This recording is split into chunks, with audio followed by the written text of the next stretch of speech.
বলবো আর কি বলার এই বাংলাদেশকে নিয়ে? কারা, কোন জেহেলরা আমাদেরকে অন্ধকারের কারাগারে রেখে গিয়েছে এই 54 বছর যাবত? নতুন গুঞ্জন ছড়িয়ে পড়েছে একটি ফেসবুক পোস্টকে কেন্দ্র করে। অ্যানোনিমাস মেইন পেজ নামের একটি ফেসবুক পেজের একটি পোস্ট শেয়ার করছেন অনেকেই। সেখানে দেখা যায় একদিন আগে একটি সতর্ক বার্তা দেওয়া হয়। বলা হয় একটি স্কুল ভবন ভেঙে পড়বে, অনেক শিশু শেষ হতে পারে, খুব দ্রুত ভয়াবহ বিপর্যয় আসছে বলেও সতর্ক করা হয়। বলা হয় ভবনের রক্ষণাবেক্ষণ দুর্বলতার ফলেই এটি ঘটবে। বাংলাদেশের উত্তরার দিয়াবাড়িতে মাইলস্টোন কলেজ ক্যাম্পাসে, স্কুল অ্যান্ড কলেজ ক্যাম্পাসে যে দুর্ঘটনা ঘটেছে, প্রশিক্ষণ বিমান বিধ্বস্ত হয়েছে, সমগ্র পৃথিবী শোকাহত, বাংলাদেশি জাতি শোকাহত। ইনফরমেশন আমার কাছে যতটুকু এসেছে, আমি আমার সহকর্মী বলেন, বিমান বাহিনীর নিজস্ব সোর্স থেকে আমি যতটুকু জানতে পেরেছি, সোফার ইটস জাস্ট অ্যান অ্যাক্সিডেন্ট। এবং এগুলা আপনার দেখেন, এখনই কংক্রিট কিছু বলা যাবে না, বিকজ আপনার যে কোনো এয়ারক্রাফট অ্যাক্সিডেন্ট ইনভেস্টিগেশনে প্রাথমিকভাবে যেটা মানে দেখে বোঝা যায়, আবার ডেথ অ্যানালাইসিস করলে হয়তো বা কিছুটা ভিন্ন হয়। সো এখন পর্যন্ত যে জিনিসটা বোঝা চৌধুরী মাইলস্টোন স্কুল অ্যান্ড কলেজের একজন শিক্ষিকা। 21শে জুলাই যখন ঢাকার উত্তরার দিয়াবাড়িতে বিমানটা বিধ্বস্ত হয়ে আগুন ছড়িয়ে পড়ে স্কুলের গেটের সামনে, তখন তিনি চাইলে নিজে বেরিয়ে আসতে পারতেন, নিজের প্রাণ বাঁচাতে পারতেন, কিন্তু না, তিনি তা করেননি। কারণ তখনও অনেক ছোট ছোট শিক্ষার্থী ছিল ভবনের ভেতর। তাদের চিৎকার, তাদের কান্না সবকিছু শুনে তিনি আর থাকতে পারেননি। আগুন, ধোঁয়া, আতঙ্ক সবকিছুকে উপেক্ষা করে ছুটে গিয়েছিলেন তাদের উদ্ধারে। কোনো বিষয় না, এখানে অনেকগুলো বিষয় রয়েছে। বিমানটা ছিল ট্রেনিং, একটা এত বড় একটা শিক্ষা প্রতিষ্ঠানের উপর দিয়ে ট্রেনিং মানে এই এরিয়াতে আসলে কিভাবে স্যার? ধরেন অ্যাক্সিডেন্ট যখন ঘটে, না অ্যাক্সিডেন্ট যখন ঘটে তখন সেটা কেউ এটা অ্যান্টিসিপেট করতে পারে না। এরিয়াটা তো স্কুল এরিয়া। আসসালামু আলাইকুম রাহমাতুল্লাহ। প্রিয় দর্শক শ্রোতা, আশা করি সকলেই ভালো আছেন, আলহামদুলিল্লাহ। প্রিয় দর্শক শ্রোতা, আপনারা ভিডিওর শুরুতে ভিডিওর বিশেষ কয়েকটা অংশ দেখলেন। অবশ্যই আপনারা বুঝতে পারছেন যে আসলে মাইলস্টোন স্কুল অ্যান্ড কলেজে যা ঘটেছে গতকালকে আপনারা দেখেছেন। আসলে গতকালকে যে নিউজগুলো হয়েছে তার থেকে আজকে সকালে যে চাঞ্চল্যকর একটি ঘটনা বেরিয়ে আসলো, আসলে এই ঘটনার অপেক্ষা করেছিলাম। আসলে ঘটনার মূল রহস্যটা কি বা এই ঘটনা কেন ঘটেছে, অবশ্যই আজকে আমরা এই ভিডিওর মাধ্যমে আমরা জানতে পারবো। অবশ্যই আপনারা ভিডিওটি না টেনে সম্পূর্ণ দেখবেন, তাহলে আপনারা সম্পূর্ণ বিষয়গুলো বুঝতে পারবেন। চলুন আর কথা না বাড়িয়ে একটি লাইক দিয়ে আমরা সেই ভিডিওগুলো ধারাবাহিকভাবে দেখে আসি। চলুন। মধ্যে নতুন গুঞ্জন ছড়িয়ে পড়েছে একটি ফেসবুক পোস্টকে কেন্দ্র করে। অ্যানোনিমাস মেইন পেজ নামের একটি ফেসবুক পেজের একটি পোস্ট শেয়ার করছেন অনেকেই। সেখানে দেখা যায় একদিন আগে একটি সতর্ক বার্তা দেওয়া হয়। বলা হয় একটি স্কুল ভবন ভেঙে পড়বে, অনেক শিশু শেষ হতে পারে, খুব দ্রুত ভয়াবহ বিপর্যয় আসছে বলেও সতর্ক করা হয়। বলা হয় ভবনের রক্ষণাবেক্ষণ দুর্বলতার ফলেই এটি ঘটবে। তবে কোথায় হবে, কবে হতে পারে এই দুর্ঘটনা তার কিছুই উল্লেখ করা হয়নি সেই পোস্টে। এমনকি বাংলাদেশের নামও সেখানে উল্লেখ নেই। অ্যানোনিমাস মেইন পেজ নামের এই ফেসবুক পেজটি কারা পরিচালনা করছে তা বোঝার কোনো উপায় নেই, কারণ সবার মুখমণ্ডল ঢাকা থাকে একটি বিশেষ ধরনের মাস্ক দিয়ে। আর পেজটি কোথা থেকে পরিচালনা করা হচ্ছে তাও জানা যায় না, যদিও প্রোফাইল লোকেশনে লেখা আছে হাওয়াই। তারপরও অনেকে বিষয়টিকে মাইলস্টোন স্কুল অ্যান্ড কলেজের উপর বিধ্বস্ত হওয়া বিমান দুর্ঘটনার সাথেই মেলাচ্ছেন। ঘুম থেকে উঠেই ব্রেকিং নিউজ দেখতে পেলাম, বাংলার মাটিতে আমার সন্তানদের রক্তে গড়াগড়ি করছে শিশুরা।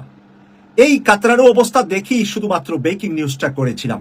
এরপর সারাটা দিন বিছানায় ছটফট করলাম, কোনো কথা বলার মতন ভাষা আমি খুঁজে পেলাম না। কি বলবো আর কি বলার এই বাংলাদেশকে নিয়ে?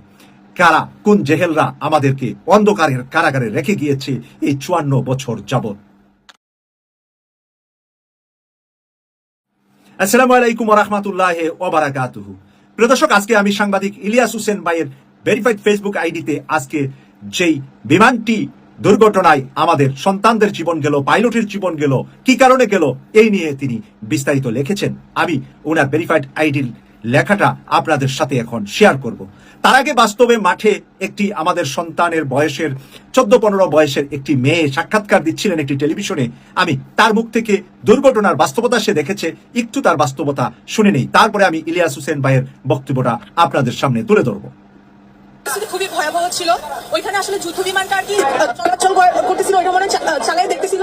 ঠিক সময় মানে বিমানের অবস্থা মানে কোনো কারণ দিয়ে খারাপ অবস্থা ছিল কি, ওনারা মানে ইমার্জেন্সি ল্যান্ড করতে চাইছিল মাঠের দিকে, বাট ওনার মাঠের দিকে ল্যান্ড করতে না পেরে ওই যে বিল্ডিং এর সাথে ক্র্যাশ খাইছিল। তো ওই মুহূর্তে মানে খুবই বাজে অবস্থা হয়েছিল। ওইখানে যেহেতু ছোট ছোট বাচ্চাদের ক্লাস হচ্ছে, ওই ক্লাসের মধ্যে মানে ছুটি টাইম প্রায় হয়ে আসছিল। তো ওইখানে অনেক স্টুডেন্ট অন দ্য স্পট প্রায় 12 জনের মতো মারা গেছে। তারপর ধীরে ধীরে এখন পর্যন্ত শোনা গেছে প্রায় 30 জনের মতো স্টুডেন্ট মারা গেছে। তাছাড়া এখানে আসার পর আমি দেখছিলাম প্রায় 35 থেকে 36টার মতো অ্যাম্বুলেন্স যাচ্ছে, ইমার্জেন্সি অনেক রোগী গেছে। আপনারা এতক্ষণ শুনছিলেন আমাদের মেয়ের সমান একটি বাচ্চা মেয়ের মুখ থেকে কিভাবে দুর্ঘটনাটি ঘটেছে, কিভাবে সে নিজ চোখে দেখেছে। মাইলস্টোন স্কুল এন্ড কলেজেরই ছাত্রী সে, তার মুখ থেকে কথাগুলো আপনাদেরকে শেয়ার করলাম। আর আমি এখন চলে যাচ্ছি ভেরিফাইড ফেসবুক আইডিতে সাংবাদিক ইলিয়াস হোসেন ভাইয়ের। তিনি যা লিখেছেন, একটা বোতাম চাপলেই পাইলট লেফটেন্যান্ট তৌকির ফিরে যেতে পারতেন পরিবারের কাছে নিজের জীবন নিয়ে। নিজের জীবন বাঁচানোর সুযোগ ছিল তার হাতে। জরুরি পরিস্থিতিতে বিমানের নিয়ন্ত্রণ সিট ত্যাগ করে প্যারাশুট নিয়ে নিজের প্রাণ রক্ষা করতে পারতেন তিনি। বিধ্বস্ত হওয়ার আগে ফাঁকা জায়গা নেওয়ার চেষ্টা করেছিলেন শেষ মুহূর্ত পর্যন্ত। পাইলট শেষ মুহূর্ত পর্যন্ত প্লেনটা শহর থেকে বাইরে নেওয়ার জন্য চেষ্টা করেছিলেন। আর শহরের উপরে কেন যুদ্ধ বিমান দিয়ে প্রশিক্ষণ নেওয়া হয়েছে এর উপরে বিশ্লেষণটা আমি শেষ করব ভিডিওর শেষে গিয়ে। এখানে ইলিয়াস ভাই আরো যা লিখেছে, তার যে বিমানটি ছিল সেটি ছিল পূর্ণ F7, একটা যুদ্ধ বিমান যার জায়গা 2025 সালে আকাশে থাকার কথা নয়। শুধু সেটি উড়ছিল কারণ দুর্নীতি এখন উড়ছে এই দেশের আকাশে, আর সেই দুর্নীতির ভার বইতে হয়েছে এই প্রজন্মকে। কঠিন এবং সত্য কথা, এবং সত্য কথা, 100% কারেক্ট কথা, 100% সঠিক কথা। এই জাতিকে কিভাবে দুর্নীতিবাজরা আমাদেরকে, আমাদের সন্তানদেরকে, আমাদের পরবর্তী জেনারেশন বাই জেনারেশনকে কিভাবে মানে পঙ্গু করে রেখে গিয়েছে। তারা শুধু দুর্নীতি করে টাকার পাহাড় দেশ থেকে দেশের বাহিরে, আর এক একজন রাজা বাদশা হয়ে, জমিদারের সন্তান হয়ে তারা চলবে আকাশে, আর মানুষ মাটির সাথে মিশে, ধুলোর সাথে মিশে শেষ হয়ে যাবে। এটাই বাংলাদেশের রিয়েল এবং বাস্তবতা। এই রিয়েল বাস্তবতার উপরে আরো যা তিনি লিখেছেন, তৌকির আকাশে মারা যাননি, তিনি মরে গিয়েছেন অনেক আগেই। যেদিন বাজেট চুরি হয়েছিল, যেদিন সিদ্ধান্ত হয়েছিল 1976 সালের বাতিল বিমান দিয়ে চলছে আধুনিক যুগের প্রশিক্ষণ, এই তৌকির আজকে মারা যান নাই, সে বহুত আগেই মারা গিয়েছে। কারণ এই তৌকিরের মতো বহু তৌকিরের জীবন ইতিমধ্যে হারিয়েছি আমরা সেই যুদ্ধের বিমান প্রশিক্ষণে। আমরা এরপরে তিনি লিখেছেন, উত্তরায় বিমান বিধ্বস্তের এই ভয়াবহ ঘটনা শুধু তৌকির নন, প্রাণ হারিয়েছে আরো অনেকে। তাদের সবার আত্মার মাগফিরাত কামনা করছি। আমরা গভীরভাবে শোকাহত, তাদের পরিবার পরিজনের প্রতি জানাই আন্তরিক সমবেদনা। আহত যারা হয়েছে, আল্লাহ যেন তাদের দ্রুত সুস্থতা দান করেন, আর যেন কোনো তরুণ তৌফিককে একটা মরচে ধরা বিমানের সঙ্গে জীবন বিসর্জন দিতে না হয়। এটা সাংবাদিক ইলিয়াস হোসেন ভাইয়ের সর্বশেষ কথা। আমি সেখানে শুধু এতটুকু অ্যাড করছি, প্রিয় দেশবাসীর কাছে, প্রিয় দেশবাসী জেনে রাখুন, সত্যি কথাটা জেনে রাখুন, যে এই বিমানগুলা পাকিস্তান আমলে, পাকিস্তানের সরকার দেশ ভাগ হওয়ার সময় যেগুলো আমাদের কাছে ফেলে রেখে গিয়েছে, সেই ফেলে রাখা যুদ্ধের বিমান দিয়ে এখনো বাংলাদেশ বিমান বাহিনী চলছে। চায়না কোথায় গিয়ে দাঁড়িয়েছে, পাকিস্তান পাশের দেশ, তাদের যুদ্ধক্ষেত্রে কোথায় গিয়ে দাঁড়িয়েছে, তুরস্ক কোথায় গিয়ে দাঁড়িয়েছে, আশেপাশের দেশগুলার উন্নয়ন, যুদ্ধের সরঞ্জাম আদি আমাদের সেনাবাহিনী, নৌবাহিনী, বিমান বাহিনীর কাছে যেভাবে আছে, এই সোনার বাংলাদেশকে পাশের একটি দেশ সারাটা জীবন চিবিয়ে চিবিয়ে চিবিয়ে রেখেছে। এবং যেই সরকারগুলা ইতিমধ্যে 54 বছরে এসেছে, ওরা আসলে লেংটি পড়া সরকার, তারা উলঙ্গ, তাদের কোনো চরিত্র নাই। তাদের চরিত্র শুধুমাত্র মেহরুম প্রেসিডেন্ট জিয়াউর রহমানের ছিল, যে মাত্র 4 বছর সময়ও রাষ্ট্র পরিচালনা করতে পারেন নাই। তাছাড়া মেরুদণ্ড সহ আর কোনো পুরুষ বা নারী বাংলাদেশের রাষ্ট্রীয় ক্ষমতায় আসেন নাই। এদের প্রত্যেকের মেরুদণ্ড ভাঙ্গা ছিল, ওরা পরের দেশের গোলাম ছিল, আমাদের রাষ্ট্রকে শুধু ছায়ার মতন পরিচালনা করছে। মুখ দিয়ে বলেছে অনেক কিছু, করে দেখাতে পারেন নাই, বা করার যোগ্যতাও তাদের ছিল না। এই প্রশিক্ষণ দেওয়ার মতন প্লেন আমাদের এর আগে কত আগ থেকে কিনা দরকার, এবং শুধু প্রশিক্ষণ দেওয়ার জন্যই কি শুধু প্লেনটা, নাকি এই প্লেনটা যুদ্ধের জন্য ব্যবহৃত হবে? তাই আপনার প্লেন যদি আপনার ঘরে ভেঙে পড়ে, আপনার বাড়ির ছাদের উপরে ভেঙে পড়ে, আপনার স্কুলের শিশু বাচ্চাদেরকে যদি আপনি মেরে ফেলেন, তাহলে এই যুদ্ধের বিমান দিয়ে পাশের দেশ, অন্য কোনো দেশ, আমাদের শত্রুদের সাথে মোকাবেলা করার মতন কি আছে আমাদের হাতে? 54 বছরের এই রাষ্ট্র ক্ষমতায় বিদেশে পাহাড়ের উপরে পাহাড় কিনেছে, বিল্ডিং এর উপরে বিল্ডিং কিনেছে, গাড়ির উপরে গাড়ি কিনেছে। তারা কি ভাবে নাই? তারা কি জানে না বাংলাদেশের সরকারের ভিতরে যারা রাষ্ট্রীয় ক্ষমতায় ছিলেন, যারা রাষ্ট্র পরিচালনা করেছে, তারা কি জানেন না আমাদের বিমান বাহিনীর হাতে কয়টা যুদ্ধের বিমান আছে? এবং এই যুদ্ধের বিমানগুলা দিয়ে এই ধরনের পাইলট বানিয়ে কোটি কোটি টাকা সরকারও যে খরচ করছে, তারা কোন জায়গায় তাদের যোগ্যতাটা কাজে লাগাবে? আপনি পাইলট বানালেন ভাঙ্গা চূড়া দিয়ে, কিন্তু আপনার যখন যুদ্ধের দরকার হবে, এই পাইলট কোন প্লেন দিয়ে যুদ্ধ করবে? প্রিয় দর্শক, সে কারণেই আমি সালতানাতে বাংলাদেশ নিয়ে কথা বলেছিলাম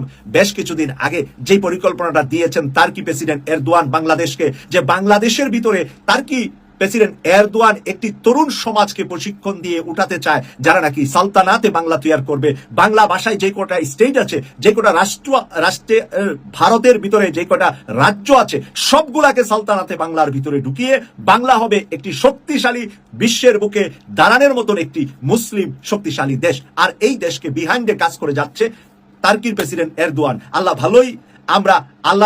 ভালো জানেন আমরা কতদিন এই এরদোয়ানকে দুনিয়ার বুকে দেখতে পাবো, কারণ ওনারও বয়স হয়েছে, ডক্টর মোহাম্মদ ইউনূস সাহেবেরও বয়স হয়েছে, বেগম খালেদা জিয়ারও বয়স হয়েছে। বেগম খালেদা জিয়া দুইবার রাষ্ট্রীয় ক্ষমতায় এসেছিলেন, উনার স্বামী সেনা অফিসার ছিলেন, কিন্তু আমরা এই বিমান বাহিনীর জন্য উনার কাছ থেকেও ভালো কিছু পাইনি। কারণ এটার জন্য যে উনি দায়ী তা নয়, এটার জন্য যে যোগ্যতা সম্পন্ন মানুষ থাকা দরকার, বা এই বিমানের উপরে বিমান এবং পর্যটক আমরা যে মন্ত্রী বানাই তাদের যোগ্যতা, তাদের চিন্তা চেতনা, তাদের মেধা, এবং ভারত থেকে হু করলে তারা যদি পায়খানা প্রস্রাব নিজের বিছানায় করে দেয়, তারা তো এই যুদ্ধের সরঞ্জামাদি কিনতে পারবে না। এই সাহস বাংলাদেশে কখনো সাহসী মানুষ আসেন নাই বাংলাদেশ পরিচালনা করতে, শুধুমাত্র মরহুম প্রেসিডেন্ট জিয়াউর রহমানই এসেছিলেন, আর বাকি যারা এসেছিলেন প্রত্যেকেই ভারতের গুলামি করেছেন। ভারত যেভাবে বলেছে এভাবেই রাষ্ট্র চালিয়েছে। কেউ লোক দেখানোর মতো ডাল মরিচ কাঁচামরিচ হলুদ নিয়ে তর্ক করেছে ভারতের সাথে, যুদ্ধের বিমান নিয়ে তর্ক করেন নাই। যুদ্ধের বিমান প্রয়োজন, ভারত নিষেধ করার কারণে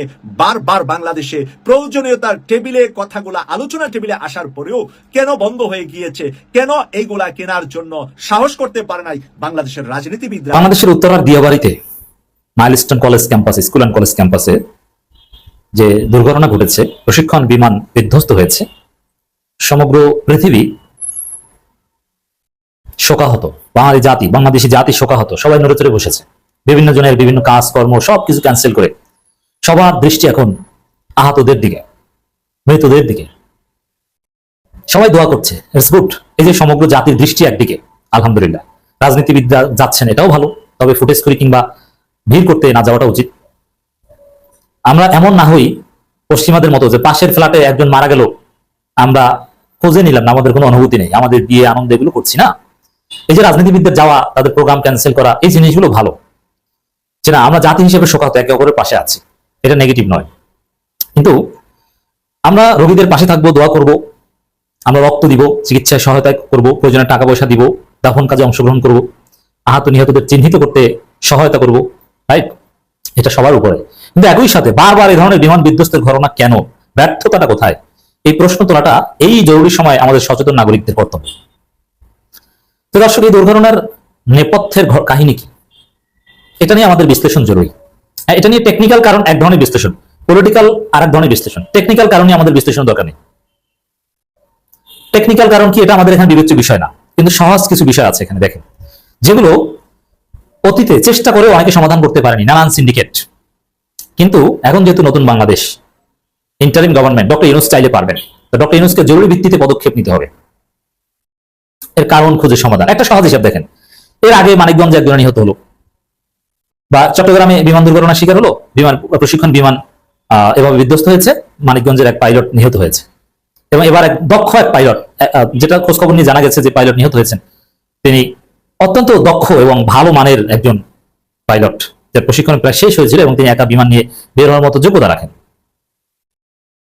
তো এই জন্য দর্শক, এর কারণটা বিশ্লেষণ করাটা জরুরি। কেন এই দক্ষ পাইলটের হাতে বারবার প্রশিক্ষণ বিমান দুর্ঘটনা? বাংলাদেশে প্রশিক্ষণ বিমান দুর্ঘটনা অ্যাভেইলেবল ঘটে, এই চট্টগ্রামে, যশোরে, কখনো ধান খেতে পড়ে, কখনো জনবসতির উপর পড়ে, কখনো নদীর মধ্যে পড়ে। তবে হ্যাঁ, কখনো কখনো এই পাইলট আমরা দেখেছি যে অধিকাংশ জায়গায় জনমানবহীন এলাকায় নিয়ে যেতে সক্ষম হন নিজের জীবন দিয়ে। যে বিমানটা যদি তিনি ছেড়ে তিনি লাভ দেন, তিনি হয়তো বেঁচে যাবেন, কিন্তু বিমানটা পড়ে সাধারণ মানুষ মারা যাবে। এটা না করে তিনি চেষ্টা করেন নিরাপদ জায়গায় নিয়ে যেতে। এখানেও আইএসপি এর বিবৃতিতে যেটা এসেছে যে পাইলট চেষ্টা করেছেন বিমান নিরাপদ জায়গায় নিয়ে যেতে, যাতে বিমান বিধ্বস্ত হয়, তিনি মারা যায় যাক, কিন্তু সাধারণ মানুষের গায়ের উপর না পড়ে, এ চেষ্টা করা হয়েছিল। That's right. কিন্তু প্রশ্ন হচ্ছে, এমন এলাকায় কেন আসবে, বা এর আশেপাশে কেন আসবে? এমন তো না যে অনেক শত শত কিলোমিটার দূর থেকে এটা ব্রেক ফেল হয়েছে, এখানে এসে পড়েছে, না। মানে আশেপাশে এইসব জায়গায় ট্রেনিং দেওয়া হচ্ছিল, তো এই এলাকায় কেন আসবে? এটা রেঞ্জের মধ্যে কেন থাকবে? এই প্রশ্ন। বাংলাদেশে ফাঁকা জায়গার অভাব, কত গ্রামগঞ্জ কত বিল আছে, আপনি যশোরে যান, বিভিন্ন জায়গা আছে না? এই জন্য যশোর এলাকায় কিন্তু প্রায় প্রশিক্ষণ বিমান পড়ে যায়, কিন্তু সেটা খালে বিলে ধান খেতে পড়ে। এইসব ফাঁকা জায়গায় যান, আপনার ঢাকা এখানে আসতে কে বলেছে? এটাও মূল কারণ না, এটা পরিবর্তন করা দরকার। আমির জামাত, রুল কবির রিজভীরা সবাই প্রশ্ন তুলেছেন, কিন্তু অনেক বিমান বাহিনীর অনেক সাবেক কর্মকর্তা, অনেক এক্সপার্ট যে বিষয়টা তুলে ধরেছে, যেটা ইউনূস সরকারকে জরুরি অ্যাড্রেস করতে হবে, ব্যবস্থা নিতে হবে, সেটা হচ্ছে যে বিমানগুলো অত্যন্ত পুরনো, সেই পুরনো চাইনিজ বিমান বা 70 দশকের বিমান যেটা বিভিন্ন দেশ অলরেডি অনেক আগে এটা রিসাইকেলে পাঠিয়ে দিয়েছে, সেই কম দামে ভাঙাচোরা বিমান দিয়ে প্রশিক্ষণ দেওয়া হয়। কেন? উন্নত দামি বিমান আপনি কেন কিনেন না? এরকম কিছু তথ্য আমরা পেয়েছি, যেখানে জানতে পেরেছি যে মাঝে মাঝে এগুলো পরিবর্তন করে নতুন বিমান কেনার প্রস্তাব দেওয়া হয়েছে বিমান বাহিনীর পক্ষ থেকে, কিন্তু প্রতিরক্ষা মন্ত্রণালয় আটকে দিয়েছে। এই জায়গাটা আমাদের প্রশ্ন, প্রতিরক্ষা মন্ত্রণালয় আটকে দিয়েছে কেন? এটি হচ্ছে আপনার নেপথ্যের মূল কারণ। যেমন নতুন ফ্রেশ উন্নত বিমান থাকলে বা আধুনিক প্রযুক্তির বিমান থাকলে তখন এই ঘটনা হয়তো বা ঘটতো না, কিন্তু অনেক পুরনো বিমান দিয়ে প্রশিক্ষণ দেওয়া হয়। এখন নতুন বিমান কিনতে বাধা কোথায়? কে বাধা দেয়? আমাদের কাছে প্রাপ্ত তথ্য অনুযায়ী এটা আটকে দিয়েছে প্রতিরক্ষা মন্ত্রণালয়। এটা কয়েকবার আটকে দেওয়ার ঘটনা ঘটেছে বিভিন্ন সরকার আমলে। কেন? এর নেপথ্যে আমাদের পলিটিক্যাল অ্যানালাইসিস, হাইপোথিসিস, আমি বলছি না যে এটা শতভাগ সত্য, কিন্তু এটা হওয়ার চান্স নেপথ্যে ভারত থাকতে পারে। কারণ আমাদের দেশের আমলারা অনেকে ভারতের দালাল, এবং ভারত দালাল তৈরি করে কিসে? আমলাদের মধ্যে বেশি তৈরি করে, এবং বিশ্ববিদ্যালয়ের শিক্ষক সিনিয়র সাংবাদিকদের মধ্যে তৈরি করে। এবং ভারত কিভাবে বাংলাদেশের উপর প্রভাব বিস্তার করতে এটা আপনারা জানেন। তারা প্রভাব বিস্তার করে সিস্টেম করে কেনা দরকার। কারণ কি? বাংলাদেশের প্রতিরক্ষা ব্যবস্থা যদি উন্নত হয় তাহলে তো ভারতের উপর নির্ভরশীলতা কমে যাবে এবং ভারতকে কেয়ার করবে না। ভারত কিছুতেই চায় না যে বাংলাদেশ মোটামুটি একটু নিজের পায়ে দাঁড়াক, শক্তি অর্জন করুক, তাহলে তো ভারতের সাথে চোখে চোখ রেখে কথা বলবে না। এই জন্য সব দিক থেকে এবং অনেক ক্ষেত্রে সামরিক সরঞ্জাম ভারত থেকে কিনতে বাধ্য হয়েছে হাসিনা সরকার। তো দর্শক, এই যে পুরনো বিমান কার বুদ্ধিতে কেন এটা রাখা হয়েছে, এটা বাদ দিয়ে নতুন বিমান কিনতে, এই নতুন জেট কিনতে কে বাধা দিয়েছে, কারা বাধা দিয়েছে, এগুলো তদন্ত করা হবে। আর তদন্ত করে দায়ীদের ব্যবস্থা, এটা দীর্ঘমেয়াদী, কিন্তু জরুরি ভিত্তিতে পুরনো ইউনিট সরকার যেটা করতে পারে, যেখানে জাস্ট আমরা শোক দেখাবো, রক্ত দিব, কান্নাকাটি করবো, দোয়া করবো। চট্টগ্রামে বিধ্বস্ত হয়েছে, এরপরে মানিকগঞ্জে হবে, এরপরে যশোরে হবে, এরপরে উত্তরে হবে, এরপরে দেখবেন গুলশান বানাতে হবে, এরপর দেখবেন ঢাকা ইউনিভার্সিটির মধ্যে পড়বে। আপনার পুরনো বিমান নিয়ে প্রশিক্ষণ দিলে তো এটা হবেই। এজন্য ওইসব বিষয়ে ওটা ধীরে ধীরে তদন্ত হবে, টেকনিক্যাল বিষয়, ওই বিমানের সুনির্দিষ্টভাবে কি ফল ছিল এটা ব্ল্যাক বক্সের মাধ্যমে সব পাওয়া যাবে। কিন্তু সব হিসাব নিকেশের ঊর্ধ্বে যেটা যে সিদ্ধান্ত নিতে বা যে বিষয়ে কথা বলতে আমাদের এক্সপার্ট হওয়ার দরকার নেই। যেমন আমি বিমান বাহিনী বা এয়ারক্রাফট ইঞ্জিনিয়ার না বা এক্সপার্ট না, বা বিমান বাহিনী কোনো সাবেক অফিসার না, কিন্তু কমন সেন্স, আমরা পলিটিশিয়ান বা পলিটিক্যাল অ্যানালিস্ট হিসেবে যেটা বলা যায়, পুরনো বিমান বাদ দিয়ে নতুন বিমান কিনুন। প্রশিক্ষণে কোনো পুরনো সেই 70 দশকের বিমান থাকবে না, এটা আমরা জানি। সবগুলো 70 দশকের বিমান ওগুলো থাকবে না, সব প্রশিক্ষণ হবে নতুন বিমানের মাধ্যমে। পশ্চিমা দেশের উন্নত ফ্রান্স থেকে আপনি জার্মানি থেকে কিনেন, অথবা চাইনিজ নতুন মডেলটা কিনেন, আপনি সেই পুরনো মডেলটা বাদ দিতে হবে। ইউনিট সরকারের প্রতি আমাদের জনগণের সাধারণ দাবি এটা, যে সেই পুরনো বিমান টিমান বাদ দিয়ে নতুন জেট কিনেন, যার মাধ্যমে প্রশিক্ষণ দেওয়া হবে। যান্ত্রিক ত্রুটি দিন শেষে বের হয়ে আসবে, যান্ত্রিক ত্রুটির কারণে বিধ্বস্ত, তো আমরা বুঝি, এখানে তার কোনো ষড়যন্ত্র না যে পাইলট ইচ্ছে করে ওখানে লাগিয়ে দিয়েছে, না, ইচ্ছে করে ভাই মরার কথা না। যান্ত্রিক ত্রুটি পুরনো বিমানের কারণে। অতএব সাহস কথা, পুরনো বিমান বাদ দিন, নতুন বিমান কিনেন। পুরাতন মডেলের বিমানের কারণে আজকে এই ঘটনা, নেপথ্যের কারণ এটি। দর্শক শ্রোতা, আপনারা তো সম্পূর্ণ নিউজগুলো দেখলেন, অবশ্যই আপনারা বুঝতে পারছেন যে আসলে গতকালকে মাইলস্টোন অ্যান্ড কলেজে যে ঘটনাটি ঘটেছে, সেই ঘটনার মূল রহস্য বা মূল যে বিষয়টি, সেটা আপনারা জানতে পারলেন এই ভিডিওর মাঝে। এবার আপনাদের কি মূল্যবান মতামত অবশ্যই কমেন্টে জানিয়ে দিবেন। আর একটা কথা না বললেই নয়, গতকালকে যারা আমাদের ছোট্ট ছোট্ট ভাই, ছোট্ট বোন যারা দুনিয়া থেকে চলে গেছে, তাদের জন্য অবশ্যই আল্লাহ রাব্বুল আলামিনের কাছে দোয়া করব, আল্লাহ রাব্বুল আলামিন যেন তাদেরকে জান্নাতের উচ্চ মাকাম দান করেন, এবং যারা আহত হয়েছেন আল্লাহ রাব্বুল আলামিন যেন তাদেরকে শিফায়ে কুল্লি আজিলা দান করেন, আল্লাহ রাব্বুল আলামিন যেন তাদেরকে সুস্থতা দান করেন। অবশ্যই আপনারা দোয়া করবেন। আরও এরকম নিত্য নতুন আপডেট নিউজ পেতে আমাদের এই চ্যানেলটি সাবস্ক্রাইব করে পাশে থাকবেন। ধন্যবাদ।